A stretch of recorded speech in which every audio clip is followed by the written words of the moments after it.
filday kişilerini, kim kükrekli, timir bedenli, dik güresiydi ışı bilen kişi bulgan inşin adamı. Kim suplanmaz küşke, timir sınsa hem su çıksa baskan izinden. Dik ni fayda, güçün filday bulup, işin bulsa şıpşık dizinden. İzi kalsın kirsiz namusundan, ni ütse de senin yolundan.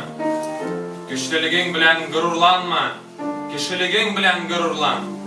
Her adımında senin kuru akıl, güçlü yürek izin kursunlar.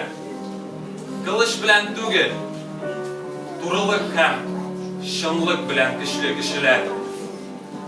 Sen yaşama jirde faydasız bir, tüngek bulup tigiz urunda. Yanıp kalsın gümrün mayak bulup, üzüngensın kilgen buğunga. Kutta bulgan balşık geri kupmaz, işte bulgan timir tutukmaz. İş kursetgen birini il unutmaz, kabirine izni soğutmaz.